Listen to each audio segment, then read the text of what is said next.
저희가 계속해서 민수기의 말씀을 상고하는 중에 있습니다. 오늘 민수기 세 번째 시간이 되었습니다. 이스라엘 백성들이 애굽을 나와서 광야의 생활을 시작하게 되었는데, 이들이 시내 광야에 와 있을 때 시내 광야에서 큰 중요한 일들이 많이 있었습니다. 거기에서 하나님의 계명을 받게 되어지고 또 성막을 지으라고 하는 명령을 받게 되어지죠.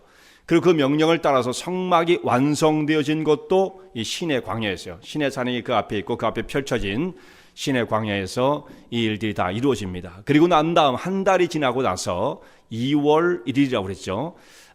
이들이 인구조사를 하게 되어지는데, 이때 인구조사를 한 거 우리가 지난주 2주 동안 살펴봤던 말씀들이죠. 60만 3,550명의 사람이 인구가 이때 집계가 되어집니다. 근데 이 숫자에 레위 지파 사람들은 포함되지 않았다, 이렇게 말씀을 하고 있어요. 그래서 이스라엘 12지파의 인원이 60만 3,550명인데 레위 지파가 여기에 포함되지 않았다고 한다면 원래 이스라엘 백성은 12지파 아니었나? 근데 레위가 빠지면 11지파가 아닐까? 또 이렇게 우리가 생각할 수가 있어요. 합리적으로 추론을 한다면. 여러분들이 이것을 다 알고 계시겠습니다만, 혹시 여기에 대해서 궁금증을 가지신 분들이 계실지 몰라서 말씀을 드린다고 한다면, 여기에 원래 이 야곱의 12아들이 있었습니다만 그 12아들 중에 11번째 아들인 요셉이 지파를 이렇게 그 이름을 열거해 보면 요셉 지파라고는 나오질 않아요. 구약 성경에. 이것이 아주 예외적으로 요한계시록에는 한번 요셉 지파라는 이름이 나옵니다. 그것은 아주 예외적인 것이고, 구약에서는 요셉 지파라는 말을 쓰지 않습니다. 대신 요셉의 두 아들이 있었는데, 두 아들 에브라임과 문나세의 이 두 아들이 각각 한 지파를 담당하게 되어서 레위 지파가 빠진 대신에 요셉이 두 지파가 되었기 때문에 12지파가 그냥 되어지는 것이죠. 요셉이 왜 그런 역할을 하게 되었느냐 하면은, 요셉은 11번째 아들이었음에도 불구하고, 야곱의 11번째 아들이었음에도 불구하고 그가 야곱의 장자의 직분을 받게 되어집니다. 이것은 역대상에 분명히 말씀이 그렇게 되어 있어요. 루벤이 장자일지라도 장자의 명분은 요셉에게로 갔다라는 말씀이 명백하게 기록되어 있어요. 그래서 요셉은 장자가 되어지는데 그의 큰 역할, 또 그 형제들을 부양한 이 모든 일들, 장자의 색을 다 담당을 하게 되어지죠.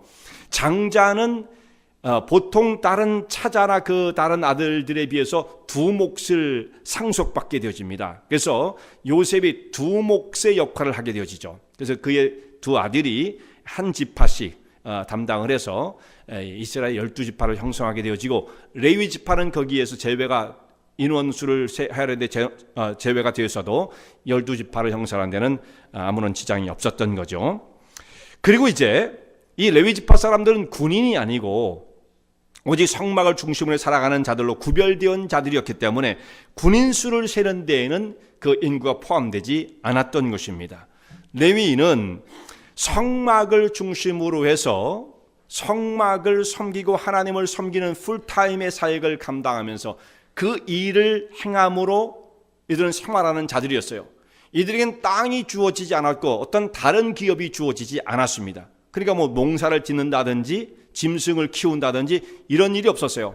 자기에게 집에 소유에 딸린 짐승이 조금은 있었지만 그것이 본업은 아니었단 말씀이죠. 그래서 오직 하나님을 섬기는 일로 사역을 감당하며 또 이스라엘 백성들의 지원하는, 하나님 앞에 드린 11조를 가지고 이들이 생활을 하게 되어집니다. 이들은 성막에서도 가장 가까운 곳에 진을 치고 성막을 보호하고 또 성막에서 이루어지는 모든 일들을 섬기는 사역을 감당하게 되어집니다. 오늘 우리가 이 레위 지파의 인원수를 세는 것과 또 성도들의 거룩한 생활을 주제로 해서 말씀을 살펴보고자 합니다. 먼저 레위인을 인구를 조사하라는 말씀이 나오는데, 3장과 4장 전체 2장이 레위인 인구를 조사하고 그들이 맡은 직분에 대해서, 그 직무에 대해서 말씀하는 바가 쭉 아주 자세하게 기록되어 있습니다. 근데 1장에서도 레위인의 그 인구를 계수하라는 말씀이 나와요. 그래서 1장에도 나오고 2장에도 나오는데 3장에서 이제 그 디테일한 내용이 3장이 기록이 되어지게 된 것입니다. 레위인의 인구를 조사하는 것은 근데 좀 독특합니다. 레위인은 1개월부터 인원수를 세는 거예요. 1개월부터. 다른 사람들은 어떻게 했습니까? 군인들은 싸움에 나갈 만한 20세 이상이 되어지는 사람을 인원수로 세웠죠. 그건 군인이니까 전쟁에 나가야 되니까 그렇게 했습니다만 레위 사람들은 1개월 이상이면 인원수에 포함되어지게 되어집니다. 이런 측면에서 상당한 어떤 차이를 나타내게 되었죠. 그 레위 사람은 어리다고 해서 그 의미가 없는 것이 아니었어요. 숫자에 들지 못하는 게 아니었어요. 숫자에 다 포함을 시킵니다.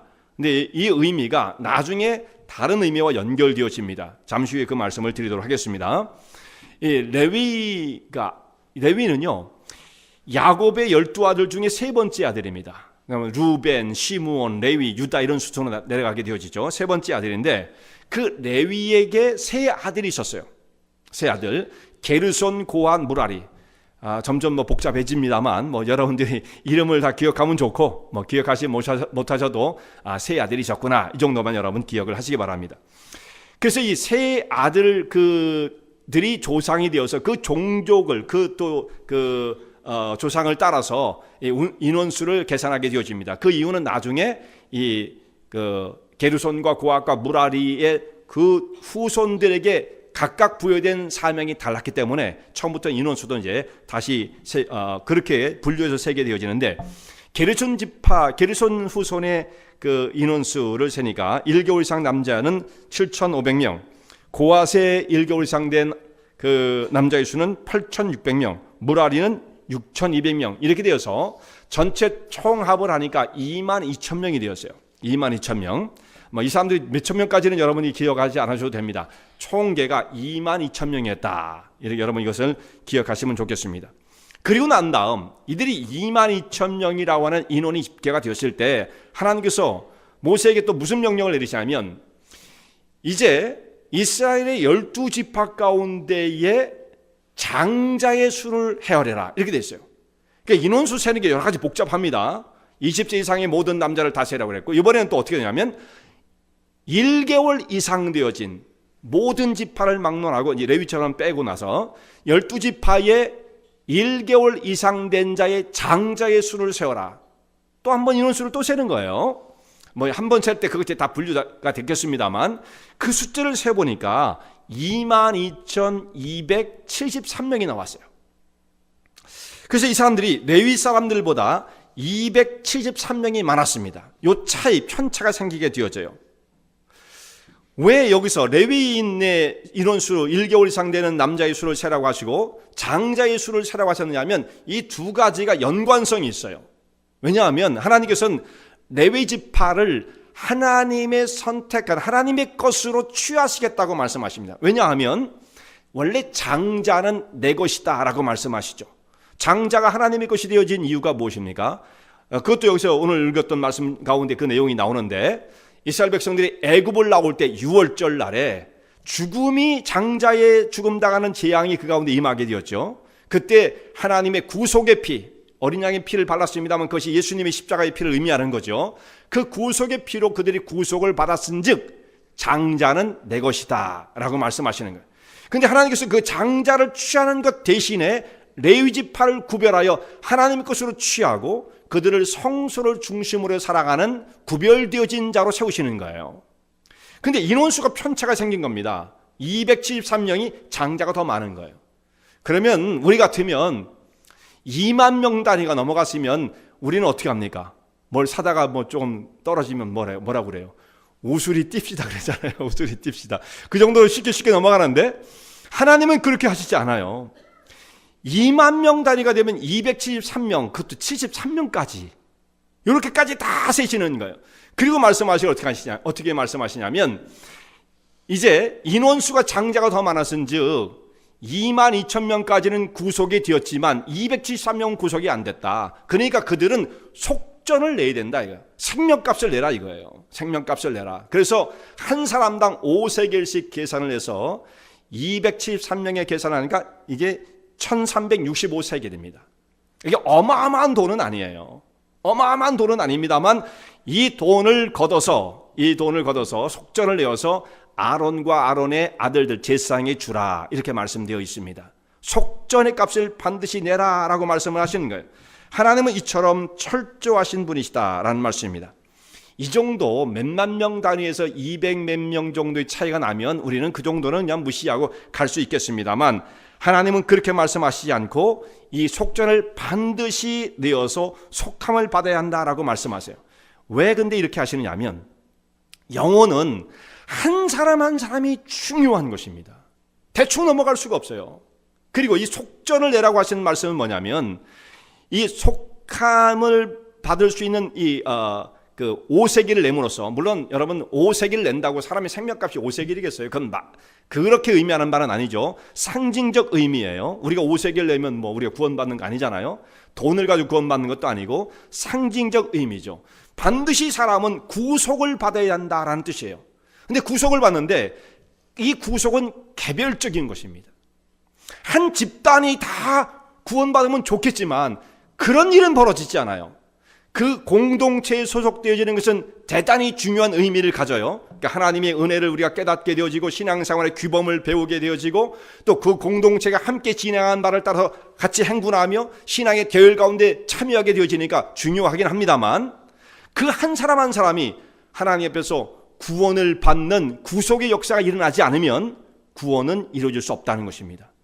그냥 공동체로 그냥 은혜 받을 거는 다 구원받아, 그런 일은 벌어지지 않아요. 여기 속한 모든 성도님들이 한 사람 한 사람 하나님의 긍휼과 은혜를 경험하고 십자가의 은혜를 통해서 구속을 받은 영적 경험을 가져야 구원받는 거예요. 자, 오늘 우리 가정 안에서도 한 가정을 하나님께 선택하셨다고 그 가정이 다 구원받느냐? 그렇지 않습니다. 하나님께서 이스라엘 공동체를 선택하셨다고 이스라엘 백성이 다 구원받느냐? 그렇지 않습니다. 구원이 임하는 바는 개별적이란 말이죠. 개별적. 한 사람 한 사람으로. 가정에서 우리가 부모로서 우리 자녀의 영적인 양육을 책임지는 중대한 사명을 맡았어요. 부모, 어머니와 아버지가 같이 기도하고 아이들을 경건하게 말씀으로 키우고 신앙으로 이끌고 이 사역을 합니다만, 부모님의 신앙이 좋으니까 자녀는 자동으로 구원받더라, 그런 일은 벌어지지 않아요. 그 아이가 전적으로 하나님 앞에 개별적으로 하나님을 만날 수 있어야 되는 거죠. 자녀들이 믿음이 좋으니까 부모가 저절로 구원받더라, 그런 일은 벌어지지 않습니다. 그러니까 이것은 뭐냐면 구원의 어떤 개체성이라고 말할 수 있죠. 한 사람 한 사람이 하나님의 구속을 경험해야만 한다. 중요한 말씀인 것입니다. 그래서 오늘 우리도 내 옆에 있는 사람이 신앙생활을 잘한다고 영향은 받아요. 물론 중요한 영향을 받지만 그것이 우리의 구원을 개런티하는 것은 아니에요. 내가 정말 그리스도의 십자가의 구속의 은혜를 오늘도 경험하고 있는가? 대단히 중요한 문제죠. 대단히 중요한 문제입니다. 또 한 가지는 하나님께서 초태성은 다 내 것이다, 이렇게 말씀을 하세요. 처음 난 것은 다 내 것이다. 뿐만 아니라 땅의 첫 소산도 다 하나님의 것이라고 말씀을 하시죠. 그런데 우리가 기억해야 할 것은 하나님께서 첫 소산만 하나님의 것이고 초태생만 하나님의 것은 아닙니다. 그렇게 말씀하시는 바는 이건 대표성의 원리로서 장자가 하나님의 것인 것처럼 그 밑에 있는 모든 차자들도 그 밑에 있는 다른 형제들도 다 하나님께 속해 있다는 것을 의미하는 바예요. 그것이 구별되어 상징적으로 장자는 내 것이다, 이렇게 말씀하시는 거죠. 초태생도 마찬가지죠. 땅의 첫 소산도 그 다음 첫 소산 빼고 그 다음 것들은 다 뭐 사람의 것입니까? 그렇지는 않아요. 다 하나님의 것인 거죠. 이 세상에 우리가 뭘 갖고 나온 것은 없으니까 다 하나님의 것이죠. 하나님의 소유권을 그렇게 말씀하셔서 구별하여 초태생은 내 것이다, 이 대표성의 원리를 가지고 그렇게 말씀을 하시는 것입니다. 그래서 우리가 전부를 주님 앞에 드리는 것이 아니라 그 중에 일부를 대표해서 하나님 앞에 드리는데, 그것이 하나님 앞에 드려질 때는 하나님은 하나를 받으신 것이 아니라 전부를 받으시는 것으로 그렇게 간주하시는 거예요. 그렇게 여기시는 것입니다. 그러니까 우리가 하나님 앞에 헌금을 드릴 때에도요, 이 원리가 그대로 적용이 되어져요. 그러니까 우리가 지금 주님 앞에 각자의 어떤 신앙의 분량과 또 우리가 생각하고 계획하는 것에 따라서 플레이즈를 하죠. 나는 하나님 앞에 이렇게 헌금 생활을 해야겠다, 플레이즈를 하잖아요. 근데 그 속에서 어떤 마음을 가져야 우리가 하나님 앞에 헌금을 드리고 이럴 때 은혜가 되느냐면, 이 모든 것이 다 하나님의 은혜 속에서 저에게 값없이 주어진 것입니다. 내게 생애의 기회를 주셨고 일할 수 있는 터전을 주셨으며 뿌린 대로 거둘 수 있는 은혜를 베푸신 하나님의 그 은혜와 간섭에 감사합니다. 이 모든 것이 다 주님의 손길 가운데 주어진 것입니다 라고 하는 고백 속에 그것을 의미하는 바로 그 중에 첫 번째 소산을 구별해 주님 앞에 드리는 그 사람은 이 속에 어떤 마음이 들겠어요? 정말 감사가 있는 거예요. 감격이, 기쁨이 있는 거죠. 정말 이 모든 것이 하나님의 은혜로 말미암아 주어진 것이기에 제가 이렇게 생활할 수가 있습니다. 그 감사가 있고 감격이 있는 것입니다. 그 속에. 그런데 이거 말고 이게 다 내가 본 거예요.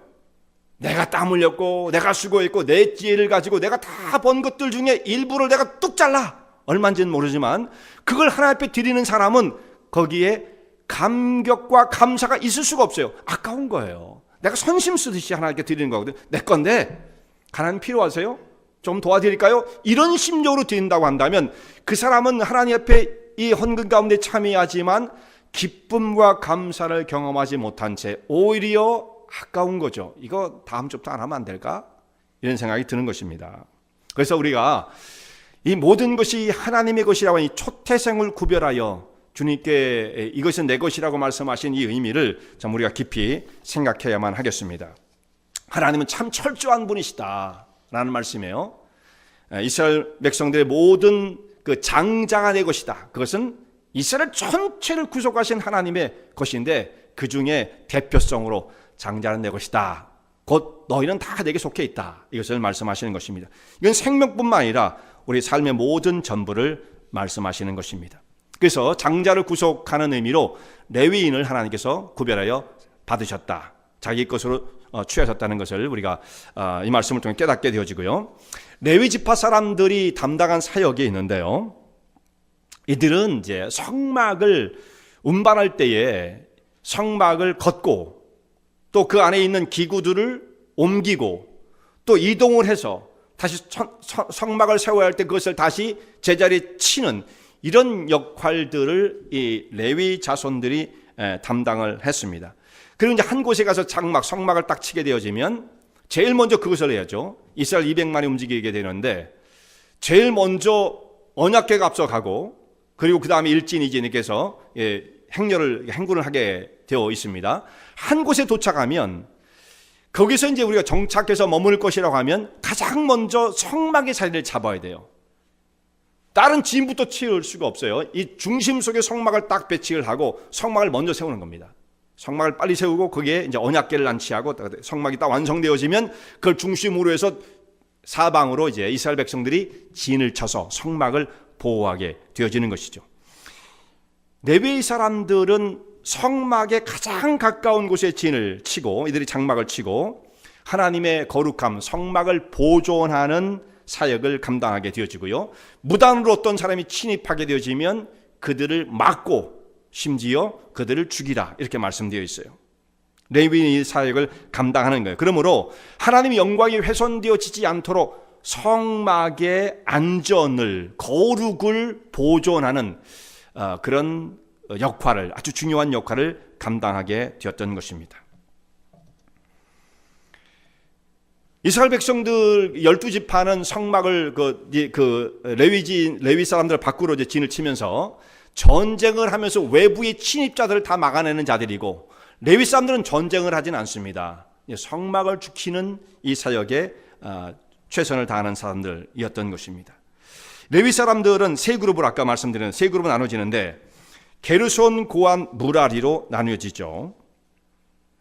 이제 이들에게 또 다시 한번 하나님께서는 인원수를 세라. 또 인원수를 셉니다. 또 인원수를 세는데 이번에는 인원수를 어떻게 세느냐면 직접 사역에 참여할 사람들의 인원수를 세는데 그 나이를 30에서 50세까지로 제한을 딱 시켰어요. 30에서 50세의 레위지파에 속한 사람들의 남자 인원수를 세라 이렇게 말씀을 하시는 겁니다. 제사장의 나이도 30세부터 시작되어지죠. 20대의 제사장은 없어요. 최소한 30이 돼야 제사장의 직무를 감당하게 되어집니다. 물론 그 전에 부름을 받아서 계속 훈련을 받고 사역을 이제 준비하는 기간이 굉장히 길어요. 견습 기간이 굉장히 길고요. 실제적인 제사장으로 세워지는 것은 30세에 세워지게 되어집니다. 군인은 20세죠. 그래 10년 차이가 있어요. 10년 차이. 왜 이렇게 하셨을까요? 그리고 섬길 수 있는 연령도 50세로 딱 제한을 했어요. 물론 제사장은 연령 제한은 없었어요. 아론 같은 경우도 뭐 나이가 굉장히 많았고, 아론의 아들들도 굉장히 나이가 많았었습니다. 100세가 넘고 뭐 이랬던, 그러니까 나중에 보면 엘리도 그랬고요. 나이가 제사장에는 제한이 없었습니다만 성막에서 하나님의 전을 봉사하는 레위 사람들은 50세로 나이가 제한이 되어 있었습니다. 그러니까 결국은 20년을 봉사하는 거예요. 성막을 중심으로 해서. 그 긴 기간이 아니죠, 어떻게 보면. 근데 20년을 봉사하기 위해서 그런 레위 사람들은 30년을 준비해야 돼요. 30년을 잘 준비해서 딱 그 나이가 됐을 때 20년을 봉사하고 50세가 되면 리타이어를 하게 되어집니다. 뒤로 물러나는 거예요. 완전히 이제 현직에서 아무것도 안 하는 사람은 아니겠지만 이제 자리를 물려주고 뒤로 물러나게 되어집니다. 이렇게 30세로 나이를 말씀하시는 바는 혈기가 왕성한 어떤 그 힘이 넘치는 것도 중요하지만, 그것도 필요하겠지만 더더욱 중요한 것은 성숙이에요. 성숙. 하나님의 전을 섬기는 데 있어서 준비되어진 자, 성숙한 자, 하나님께서 이와 같은 자들을 찾으신다라는 것을 말씀하고 있는 것입니다.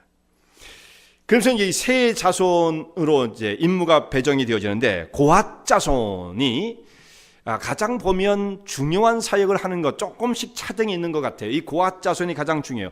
성막 중에 사실은 가장 중요한 게 뭐겠어요? 언약궤겠죠. 언약궤겠죠. 그 언약궤를 간수하는 것, 그것을 보존하고 지키는 것을 이 고핫 자손들이 하게 되어집니다. 물론 언약궤를 이 사람들이 마음대로 만지고 그럴 수는 없어요. 이동을 해야 할 때, 지난주에 잠깐 말씀을 드렸죠. 제사장이 먼저 들어가서 그 휘장, 장막을 먼저 뜯어가지고 그것으로 언약궤를 덮고, 해달의 가죽으로 또 덮고, 푸른색 보자기로 또 덮어서 몇 겹으로 덮는 거예요. 그렇게 한 다음에 다 완성이 되어지면 그때 이 고핫 자손이 들어가서 그것을 들고 이동을 하게 되어집니다. 이건 메고 가는 거예요. 술에 실는 것이 아닙니다. 이 고핫 자손들은 그래서 성소 안에 있는, 지성소 안에 있는 언약궤와 성소 안에 있는 여러 가지 뭐 등대, 상, 향단, 그리고 성전 뜰에 있었던 여러 가지 성구들을 다 이 사람들이 관리하고 옮기는 일을 감당을 하게 되어집니다. 이들은 성막이 있으면 남쪽에 이들의 장막을 치게 되어져요. 그러면서 옆으로 이제 시계방향으로 돌면서 다시, 동쪽은 지금 비어 있습니다. 맨 마지막에 말씀드려요. 남쪽에 고핫 자손이 있고, 시계 방향으로 그 다음 방향으로 가서 서쪽으로 가면 여긴 게르손 자손들이 장막을 치고 거주하다가, 이들이 담당하는 사역은, 성막을 보면 성막은 천막으로 되어 있죠. 천막으로. 그러니까 많은 천들과 가죽들이 거기에 사용되어집니다. 이 사람들은 성막에 있는 모든 천, 펄럭, 이게 움직이는, 이게 그 플렉시블한 것, 그것들을 다 이 사람들이 관리합니다. 천막을 걷는 것, 다시 또 펴는 것, 이것을 이 게르손 사람들이 하게 되어지죠. 이것을 다 꾸려가지고 이동을 하는데, 이 사람들은 수레를 사용할 수가 있어요. 나중에 보면 수레가 나옵니다. 그 다음에 이제 무라리 사람들이 나오는데, 무라리 자손, 이 사람들은 또 시계방으로 돌아서 북쪽에 이들의 그 장막을 치게 되어지고, 이들이 맡은 사역은 성막이 천막으로만 되어 있는 것이 아니고 그 안에 내부로 가면 천막 안에는 널판과 기둥으로 되어 있습니다. 지붕은 천막이지만 이 벽은 판넬로 되어 있어요. 판넬로. 그러니까 거기에 널판이 있고요. 널판을 다 금으로 쌌죠. 기둥이 있고, 그 다음에 그 밖에 성막을 둘러친 그 울타리가 있는데, 여기도 다 기둥들이 세워져 있죠. 놋기둥이 서 있고, 놋받침이 있고, 이런 것들을 다 이제 그것을 아주 무거운 것, 그러니까 딱딱한 것, 이것을 무라리 족속들이 움직이게 되어 있습니다. 이들은 많이 무거웠겠죠. 그래서 이들에겐 수레를 2배로 줍니다. 이것은 이렇게 수레에 싣고 갈 수가 있어요. 그러나 성구, 고핫 자손들은 수레가 배치가 되지 않아요. 이들은 다 몸으로 쥐고 아주 정성껏 것을 옮겨야지 막 수레를 끌고 막 갈 수는 없어요. 나머지는 그래도 무거우니까 괜찮지만 이것은 아주 조심해서 옮겨야만 했던 것입니다. 이렇게 각각 배정이 달랐어요. 아주 조직적으로 하나님의 사역을 이들이 맡고 있었던 것입니다.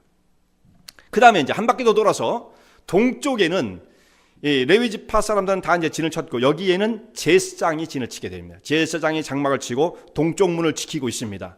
모세와 아론 그리고 또 그 제사장들이 있다가 함부로 성전에 이 성막에 들어오는 자가 있으면 또 그들을 들어오지 못하게 하라, 죽이라, 이렇게까지 말씀을 하고 있는 거죠. 성소를 지키는 아주 중요한 역할을 하게 되었습니다. 그리고 이제 레위 사람들이 성막을 움직이는 것만 했던 것이 아니라 이들은 다 아론과 그의 후손들에게 돌리운 자, 곧 말하자면 그들에게 부속되어 있는 자들이에요. 제사장에게 부속되어 있는 자들입니다. 제사장이 리더 역할을 하고 리더가 시키는 일들을 이들은 하는 사역자들이죠. 제사장이 하는 일은 날마다 성소에 들어가서 분향을 하고 또 성전의 그 등잔을 불을 관리하고 떡을 관리하는 일을 매일같이 했어요. 매일같이 해야죠. 근데 1년에 한 번씩 이제 지성소에 들어가고 여기까지는 제사장이 담당하는 일입니다. 여기는 아무리 신앙이 좋아도 레위인도 거긴 들어갈 수가 없는 거예요. 그러니까 이 사역을 같이 쉐어할 수는 없어요. 오직 제사장만 감당할 수가 있습니다. 그러면 레위인들은 그 밖에 다른 모든 일들을 레위인들에게 맡겼을 거라고 생각을 합니다. 그래서 재물을 옮기는 일, 밖에 어떤 그 시설들을 보존하는 일, 여러 가지 그 성막과 관련되어 있는 주변의 일들을 이 레위 사람들이 맡아서 감당하게 되어집니다. 그런데 시간이 많이 지나가다 보면 제사장 가운데서 이 제사장은 세습제입니다. 가다 보면 제사장보다 어떤 사람 레위인이 또 어떤 시대에 가면 굉장히 뛰어난 사람이 나타날 수도 있어요. 뭐 똑똑하고 신앙도 굉장히 좋고 그럴 수도 있겠죠.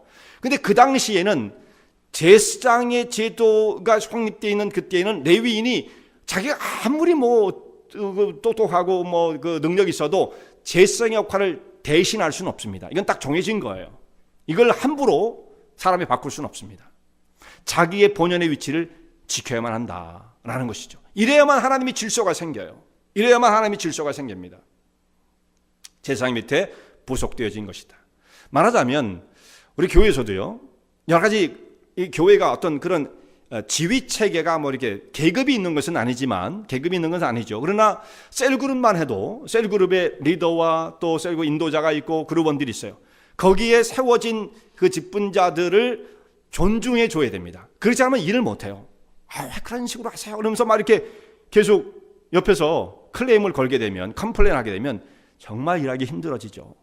한마디라도 좀 일을 잘할 수 있도록 격려를 해주고, 하나님 교회에서 세워진 그 직분 1년 단위 혹시 바뀌더라도 그런 분들에게 어느 정도의 권위를 인정해 드려야만 그 사역을 감당할 수가 있는 것입니다. 그래서 그럴 때 하나님의 교회가 더 화목해질 수가 있는 거죠. 제사장과 이 레위인은 엄격한 그 구분점, 사역의 구분점이 있었다라는 말씀이에요. 근데 이 사람들이 그때는 이제 광야 생활할 때는 거기서 성막을 걷고 다시 펴고 또 옮길 때 이들이 사역을 감당하고 이런 일들이 많았습니다만, 광야 생활이 끝나게 되지 않습니까? 가나안 땅에 들어가게 되어져요. 그리고 성막은 한 곳에 정착하게 되어집니다. 그 자리가 실로라는 곳입니다. 원래 이 한 곳에 계속 있어야 돼요. 예루살렘에 올라온 나중에 그 일은 뭐 여외로 하더라도 계속 있어야 되는데, 나중에 보면 이것이 조금씩 위치가 변경되어집니다. 원래는 하나님께서는 실로에 성막을 두어라 라고 말씀하셨어요. 그렇게 성막이 완성되면 더 이상 옮길 일이 없지 않습니까? 그러면 이 레위 사람들이 할 일이 굉장히 줄어들게 되어지죠. 그러니까 이스라엘 백성들이 정착을 하고 난 다음에 이들이 무슨 사역을 감당했느냐 하면, 일부는 성막 주변에서 이 사역을 계속해서 감당을 하고, 나머지 사람들은 48개의 성읍으로 레위 사람들을 다 보내게 되어집니다. 48성읍이라고 한다면 이스라엘 12지파니까 12지파 사람들이 땅을 이제 분배하게 되지 않습니까? 그럼 12지파를 평균으로 48을 나누면 4성읍쯤 되는 거죠. 완벽하게 딱 똑같지는 않지만 평균으로 이렇게 따질 수가 있어요. 그래서 4성읍씩 배정되어진 그 지역에 가서 레위 사람들이 거기에 거하면서 백성들과 함께 사는 거예요. 한 성읍에서. 이들이 했던 역할은 뭐냐면, 거기에 있는 백성들에게 하나님 말씀을 가리키고 영적인 감화를 주는 리더십을 감당하는 자들이 레위 사람들이죠. 이 사람들이 분명히 성직자라고까지 보기에는 좀 어려웠을지는 모르지만 그렇게 볼 수도 있겠죠. 좀 애매할 수가 있어요. 이들은 뭐 제사장은 아니었으니까. 그러나 거기에 버금가는 중요한 사역을 감당했던 자들이 레위 사람들입니다. 그래서 백성들에게 말씀을 가르치는 사역을 하게 되어지는데, 특별히 이것이 성경에 나와 있는 말씀을 보면요, 느헤미야 8장에 이 레위 사람들이 했던 일을 정확하게 기록하고 있습니다.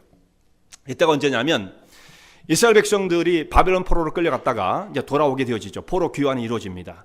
포로 귀환 가운데 이제 중요한 리더십을 발휘했던 사람 중에 이 에스라가 있죠. 에스라가 돌아와서 개혁 정책을 해보려고 애를 썼습니다만 에스라 혼자는 이것이 잘 안 됐어요. 나중에 느헤미야가 돌아옵니다.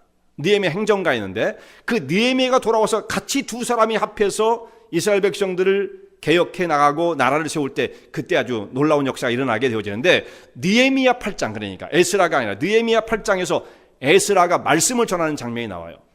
백성들을 다 순문학 광장에 모아놓고 아침 새벽부터 정오 시간까지 성경 말씀을 낭독하게 되어집니다. 낭독하게 되어지는데 그때 거기에 모였던 모든 사람이 다 일어나서 말씀을 들었어요. 뭐를 읽었느냐? 율법의 말씀을 쭉 읽었습니다. 율법의 말씀. 여러분, 그 율법의 말씀을 하루 종일 한 5-6시간 읽는다고 한다면 그것을 일어서도 듣는 사람들이 얼마나 힘들었을까요?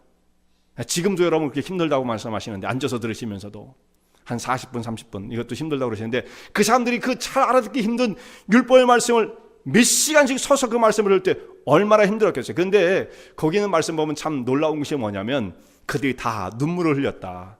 율법 말씀만 읽어줘도. 놀랍지 않습니까? 그런데 결정적으로 눈물을 흘린 것이 어디였느냐 하면, 율법의 말씀을 읽었더니 그걸 얼마나 몇 사람이나 알아듣고 그것에 감명을 받을 수가 있었겠습니까? 그러니까 말씀을 읽고 난 다음에 레위 사람들이 그 회중 안으로 들어가서 그들에게 이 말씀을 풀어 가르치게 되어집니다. 소그룹을 모여서 이쪽으로 좀 오십시오. 그래가지고 사람들을 물러 모아가지고 말씀을 쭉 들었는데 뭔지 아시겠습니까? 뭐라고 그러겠어요? 하나도 모르겠는데 그랬겠죠. 그것을 이제 레위 사람들이 다 그것을 차근차근 풀어서 가르쳐 줄 때 이 사람들이 그 말씀을 듣고 감격해서 눈물을 흘렸다. 느헤미야 8장에 그 말씀이 기록되어 있습니다. 이렇게 레위 사람들이 말씀을 가르치는 사역까지 감당을 했습니다. 굉장히 중요한 사역이었죠.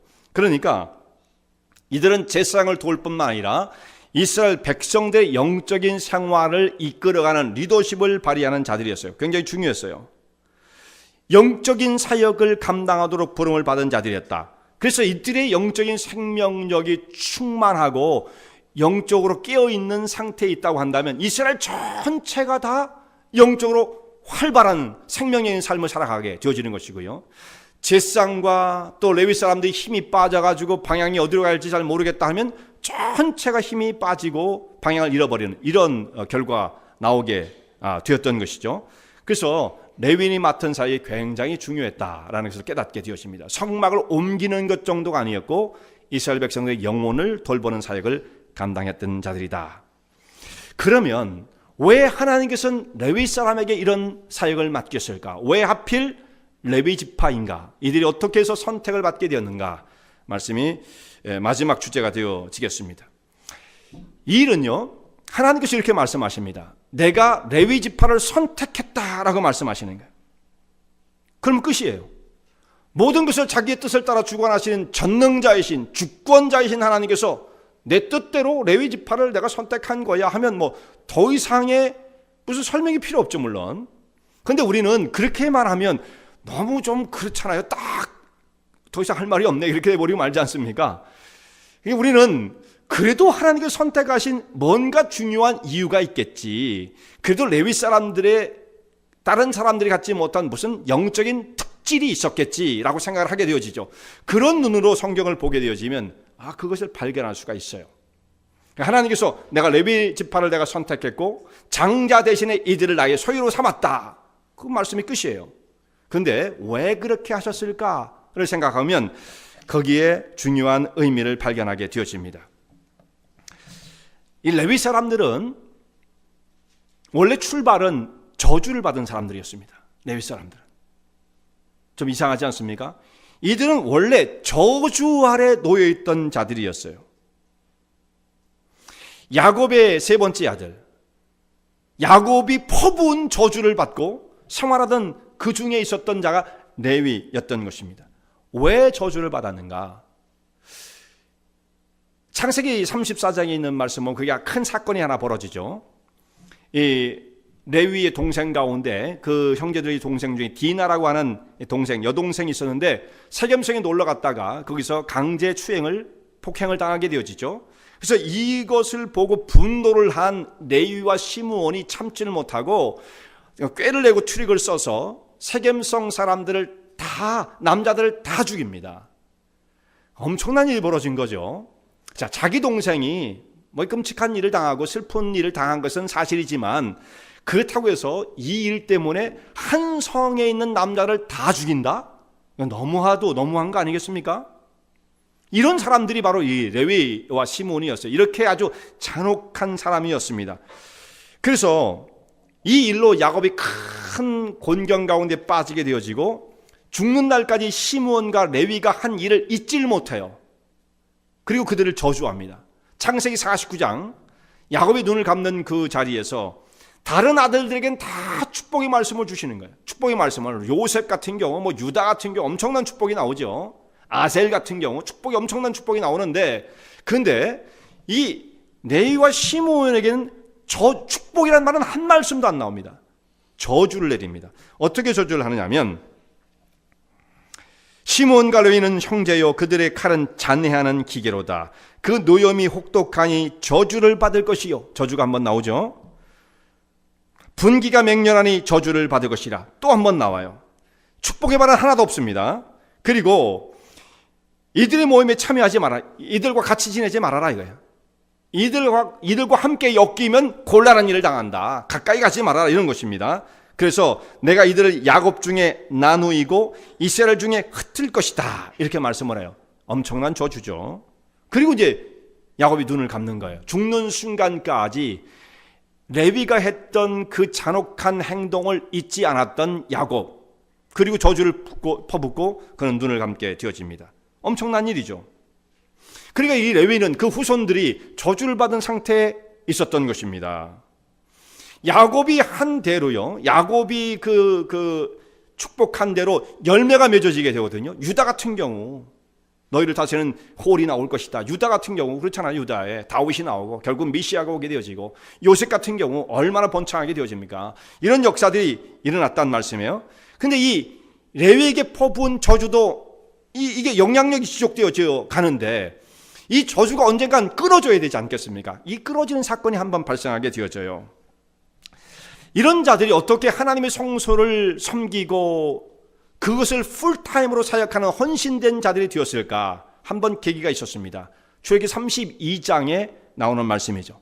모세가 이스라엘 백성들이 끌고 나와서 광야에 시내산에 도착했을 때 하나님의 계명을 받으러 시내산에 40일 동안 올라가서 자리를 잠깐 비우될 때 땅에서 이스라엘 백성들이 우리를 인도하는 리더는 어디 갔는지 모르겠다. 금송아지 만들고 그 앞에 절을 하며 우상 숭배에 빠지게 되어집니다.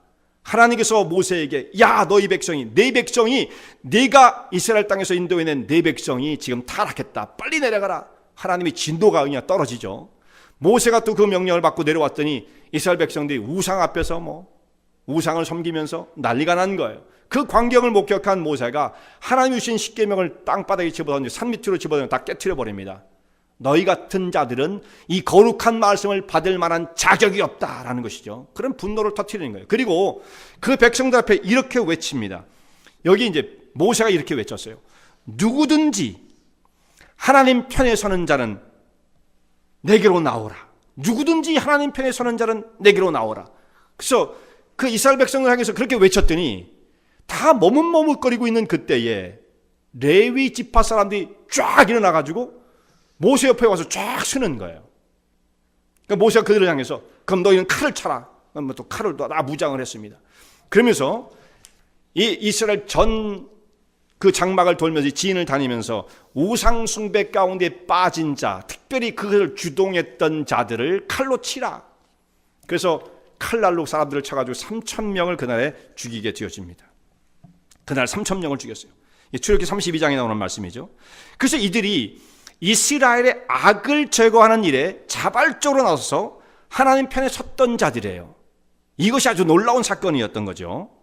그래서 이들이 하나님께 헌신된 자가 되었다라고 말씀을 합니다. 너희가 하나님께 헌신된 자가 되었으니 여호와께서 너에게 복을 내리실 거다. 중요한 한 사건의 반전이 일어나게 되었던 거죠. 자, 전에는 세겜성에서 자기의 분노에 그걸 이기지 못해서 사실 무고한 사람들을 다 죽였어요. 이 레위가. 근데 어느 정도 시간이 지나고 난 다음에 훈련을 받고 이제 하나님의 은혜를 경험하는 가운데 레위가 변했다고 봐야 되겠죠. 그 후손들이. 이들이 분노를 품긴 품었는데 어떤 분노였습니까? 의분을 품었던 거죠. 하나님 편에 서는 의분을 품고 모세의 명령을 따라 악을 제거하는 일을 이들이 감당하게 되어지는 것입니다. 하나님께서 위기의 순간에 하나님 편에 서서 주에 맡기신 사역을, 그 위험한 일이죠.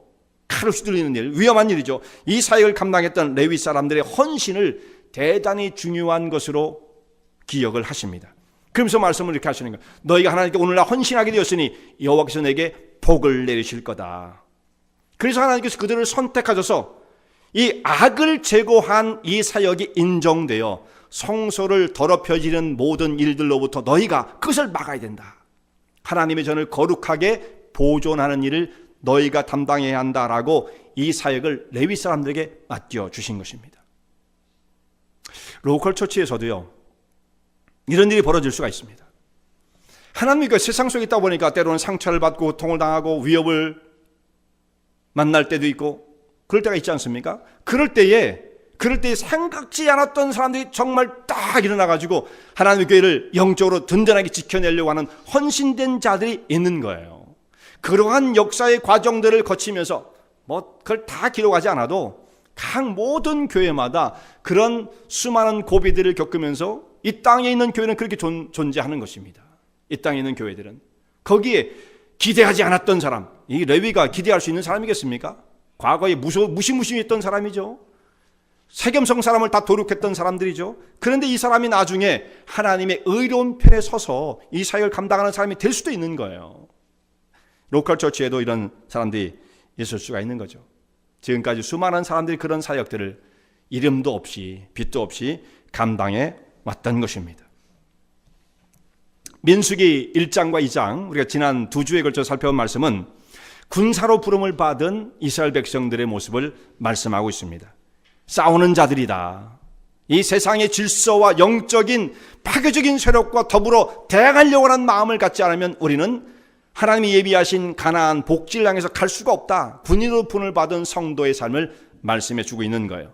민수기 3장 4장, 오늘 우리가 3장의 말씀을 봤지만 4장까지 말씀이 다 커버가 되는 말씀인데요. 여기에는 레위인과 왕 같은 제사로 셈을 받은 자들의 모습을 말씀하고 있죠. 여기는 레위인과 제사장이 나오지만 결국 이들은 누구를 말하는 거냐? 우리를 말하는 거예요. 그럼 우리는 뭡니까? 제사장이에요? 군인이에요? 둘 다입니다. 둘 다. 제사장도 되어지는 것이고 왕 같은 제사장이고 세상을 향해서는 또한 군인으로서 영적인 싸움을 싸우는 자들이라는 것을 자기의 신분, 이것을 잘 깨우칠 수 있어야만 합니다. 세상의 빛과 소금으로 부름을 받은 하나님의 백성으로서 또 하나님의 교회를 거룩하고 정결하게 지키는 이 사역을 감당하도록 부름을 받은 하나님의 일꾼, 하나님의 사역자로 세워진 자들입니다.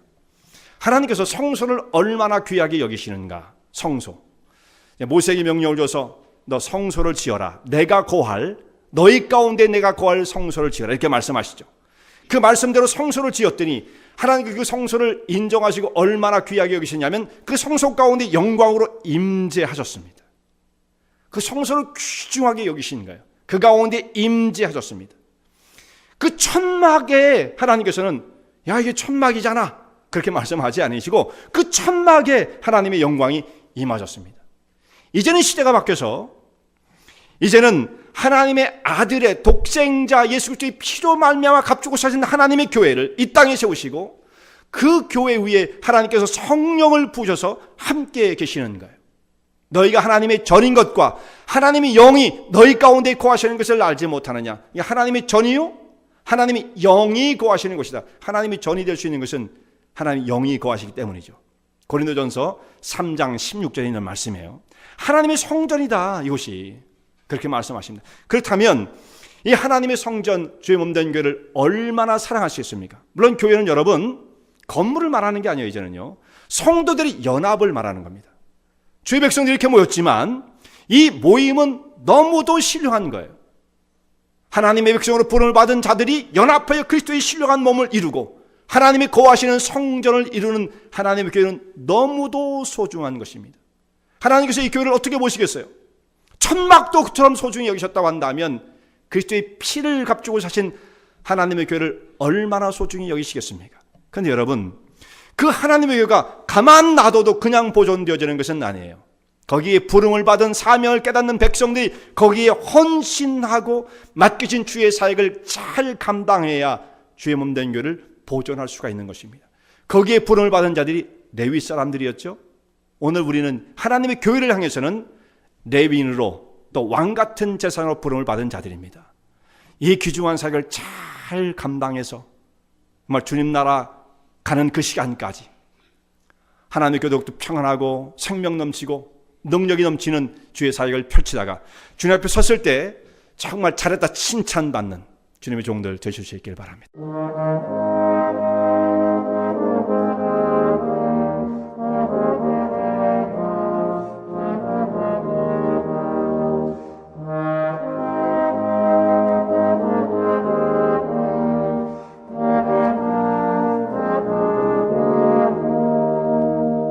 이 설교 말씀을 듣고 신앙 상담을 원하시는 분들은 847-962-4412번으로 전화 주시기 바라며 은혜와 진리 장로교회는 230 US 하이웨이 45번 인디언 크릭 일리노이 60061에 위치하고 있습니다. 주일 1부 예배가 아침 8시, 2부 예배가 11시에 있으며 새벽 기도가 매주 화요일부터 토요일까지 오전 6시에 있습니다. 그리고 금요 성경 공부가 저녁 8시에 있습니다. 하나님의 은혜와 은총이 항상 여러분과 함께 하시길 바랍니다.